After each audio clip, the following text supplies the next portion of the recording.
మీరు ఎగ్ వైట్లు పెట్టడం వలన షెడ్లోకి వెళ్తున్నారు. పెట్టండి ఎగ్గెల్లో, నా డైట్లో ఫుల్గా ఎగ్గెల్లో పెడతాను, ఆ ప్రోటీన్ హాని చేయదు. అట్లాగే చేపలో ఉండే ప్రోటీన్ కూడా హాని చేయదు. ఏం తెలియని టాపిక్లో వద్దు చెప్తాను మళ్ళీ. సో అర్థమైంది కదా, కోడిగుడ్డు ఎల్లోకి. అంటే మనం నీళ్ళు ఇవ్వట్లేదు, నీళ్లు తక్కువ తాగటం వలన ఉన్న మందులు కిడ్నీని పాడు చేస్తున్నాయి. అంటే నీళ్ళేమో తక్కువ చేసి, బాగా 1/2 లీటర్ తక్కువ చేసి మందులు పెంచుతున్నాం. మందులు పెంచుతున్నప్పుడే చూడండి మీ అందరి క్రియాటిన్లు పెరుగుతున్నాయి. అట్లా కోడిగుడ్లో వైట్ తింటే కిడ్నీ పాడవుద్దురా అంటే వైటే పెడుతున్నాం. రక్తం ఎక్కిస్తే క్రియాటిన్ తగ్గుతుందంటే రక్తం ఎక్కించకుండా వాడు ఇండియాలో ఏ మూల పోయినా ఆడి మెడకాయ పుచ్చి బయటికి గెంటుతున్నాం. ఏం చేద్దామని? కిడ్నీని బట్టి షుగర్ తగ్గించాం, బీపీ తగ్గించాం, ఐజీఎల్ తగ్గించాం, లోపస్ తగ్గించలేం. ఏది డయాలసిస్ అంటే పాడెక్కడమే కదా, ఎందుకు బయటకు వస్తారు? కిడ్నీ చేసే పని నువ్వు మిషన్ ఎక్కిస్తే కిడ్నీ కాడిపారేస్తుంది కదా, ఏమి లేకపోతే చివరి వరకు ఫైట్ అనే చేస్తుంది. శరీరంలో ప్రతి ఆర్గాన్ దాన్ని రికవర్ చేసుకునే ప్రయత్నిస్తుంది. మనం ఎక్కడ చేయనిస్తున్నాం?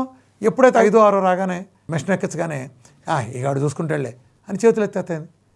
కిడ్నీ పనే మన చేత పాస్ పోయించడం. కిడ్నీ పుట్టిందే మన చేత పాస్ పోయించడానికి. మీరేమో ఒక ఆవిడ చెబుతూ ఉంటుంది, సార్ మా ఆయన అసలు పాసే పోయట్లేడు సార్, స్పూనే పోతున్నాడు. అమ్మ నువ్వు 1 కిలో బియ్యం పొయ్యి మీద పెట్టి ఊరందరినీ భోజనాలు పిలితే సరిపోద్దమ్మా. మీ ఆయనకు నువ్వు మూసిన ముష్టి 1/2 లీటర్, నెలకి 2 లీటర్ పోతాడు అనుకుంటున్నావు పాసు.